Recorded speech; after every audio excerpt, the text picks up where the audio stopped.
Nós iremos nessa noite continuar o estudo bíblico do livro de Coríntios.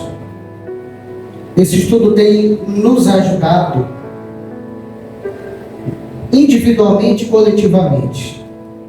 Individualmente porque você faz uma autoanálise sobre a sua vida espiritual, sobre o seu momento com Deus, se você tem sido cristão verdadeiro, ou o que falta ainda para você se tornar um cristão autêntico, um cristão verdadeiro. Mas essa palavra também, esse estudo, tem nos ajudado coletivamente a saber como lidar com os irmãos, a saber como lidar na igreja, o seu comportamento, as suas atitudes. E não diferente disso, no capítulo 7, vai entrar em alguns assuntos que para algumas pessoas vai incomodar, para outras talvez não incomode tanto, mas para algumas pessoas vai incomodar, porque o capítulo 7 ele vai falar sobre vida sentimental, e a vida sentimental ela interfere diretamente na sua salvação. A vida espiritual, a vida sentimental interfere sobre o seu relacionamento com Deus. Então é um tema que eu preciso que todos prestem o máximo de atenção. Porque eu tenho certeza que se você prestar atenção, você vai sair daqui nessa noite com a mente renovada, transformada por essa palavra. Amém? Mas eu te peço também que você seja humilde, porque a palavra ela só vai transformar o coração que for humilde para recebê-la de bom grado. Fazendo uma retrospectiva sobre a igreja de Corinto, era uma igreja que estava envolvida constantemente com contendas, inimizades, dissensões. Era uma igreja que era extremamente problemática. Era uma igreja que estava envolvida frequentemente com imoralidade sexual.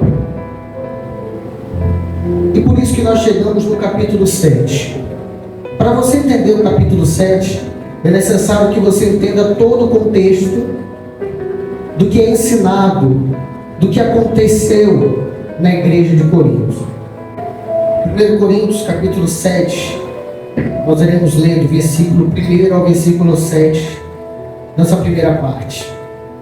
Versículo 1, pausadamente. Ora, quantas coisas que em mim escrevestes, bom seria que o homem não tocasse em mulher, mas por causa da fornicação, cada um tenha a sua própria mulher, e cada uma tenha o seu próprio marido.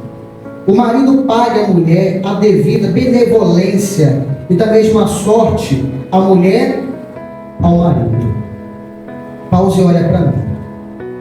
Fazendo um breve relato sobre a igreja de 1 Coríntios, nós entendemos que era uma igreja extremamente problemática. Era uma igreja que estava envolvida com confusões, imoralidade, era filho. No capítulo 5 fala do filho que tinha relação sexual com a esposa do seu pai. Então olha o estado que essa igreja estava.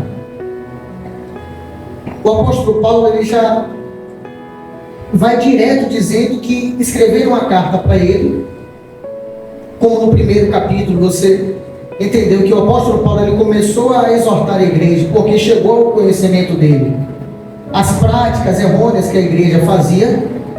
E no versículo 1 ele já começa a dizer novamente: ora, quantas coisas que me escrevestes, bom seria que o homem não tocasse em mulher. Para o apóstolo Paulo ser tão extremista nesse primeiro versículo 1, no capítulo 7, versículo 1, que tipo de carta que enviaram para ele? Qual foram as dúvidas? O que estava mais acontecendo na igreja de Corinto? Ao ponto dele dizer que seria bom que o homem não tocasse em mulher. Imagine ele chegar a esse ponto de dar essa exortação, a dar esse ensinamento. Em alguns momentos você vai ver que são orientações do apóstolo Paulo. Em outros momentos você vai ver que são mandamentos. Aqui são orientações. O apóstolo Paulo está dando orientações. Que seria bom que o homem não fizesse o quê? Mas por quê? Por causa do pecado daquela igreja. Um pecado chamava outro. E isso ele explica no versículo 2. Por isso que ele começa a dizer que seria bom que o homem nem tocasse, chegasse a esse nível, que o homem não pudesse nem tocar em uma mulher. Mas por quê? Olha o que diz o versículo 2. Mas por causa da fornicação, cada um tem a sua própria mulher e cada uma tem o seu próprio. O que é que estava acontecendo na igreja de Corinto? Fornicação. Atos sexuais antes do casamento.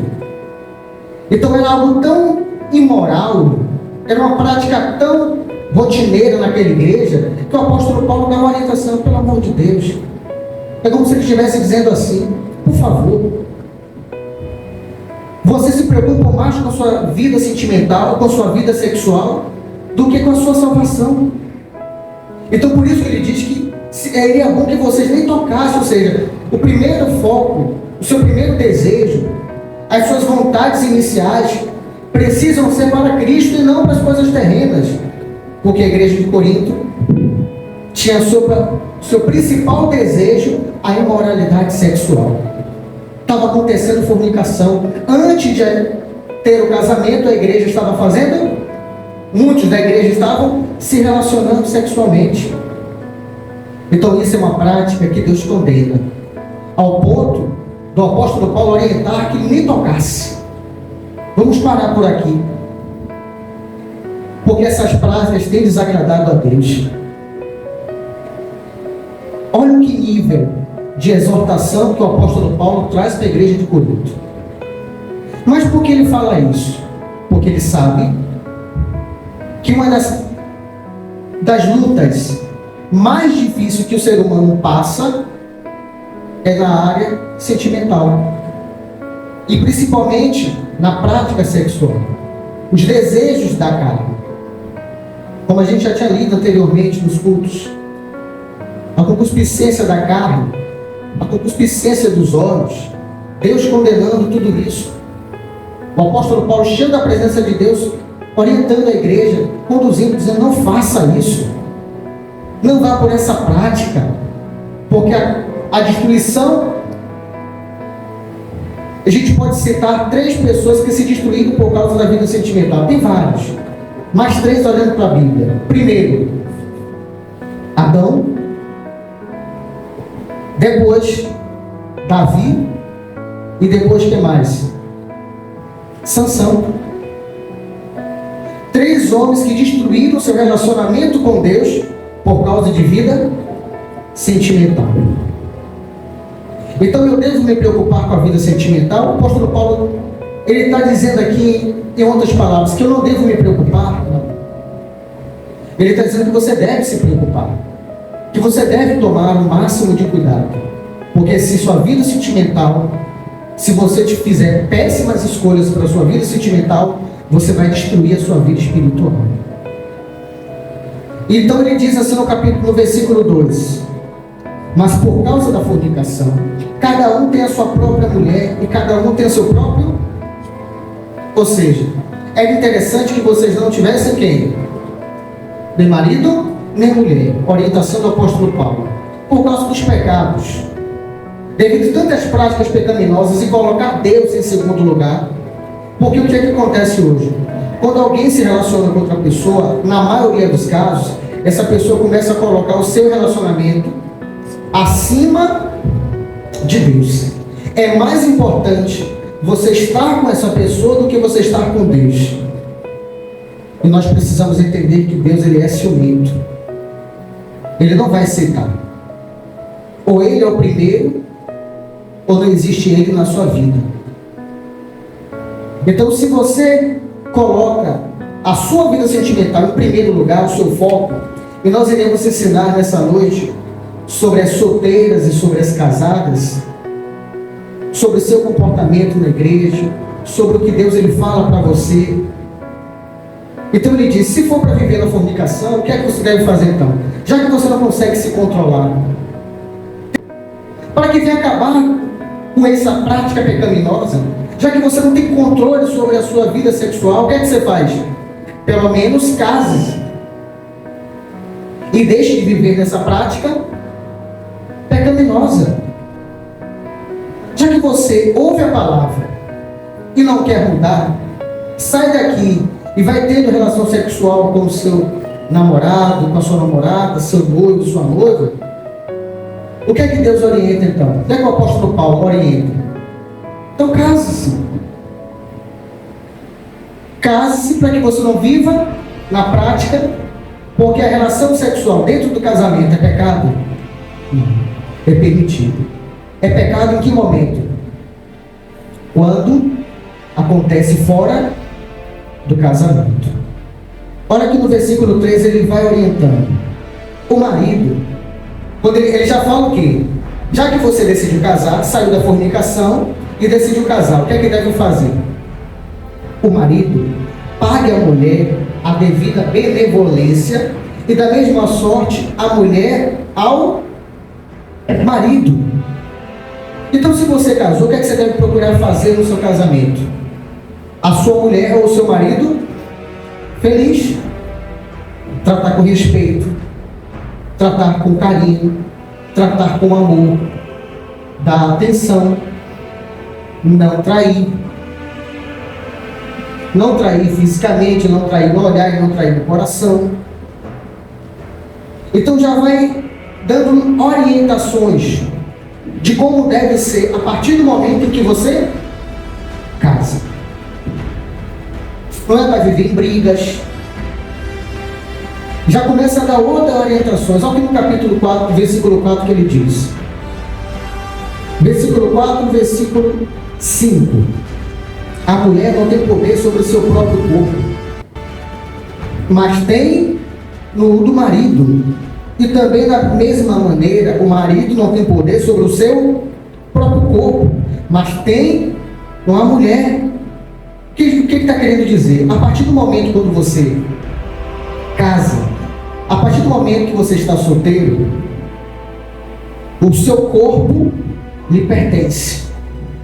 Ninguém é dono do seu corpo.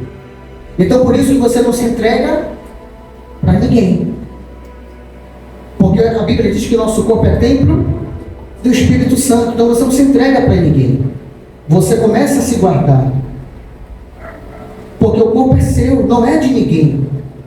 Mas quando você casa, você passa a não ter direito sobre o seu corpo. O que significa isso? Que o marido ele pode bater na mulher e a mulher, como tem domínio sobre o corpo do homem, pode bater no homem, maltratar e assim? Não é sobre isso que a Bíblia está falando.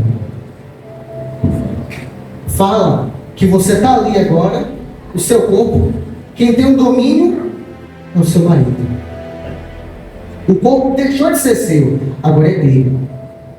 E aí se torna permitido a relação sexual dentro do casamento. Mas ainda assim a Bíblia proíbe relação sexual fora do casamento. Você está começando a entender um pouquinho dos ensinamentos que o apóstolo Paulo começa a falar para a igreja de Coríntios?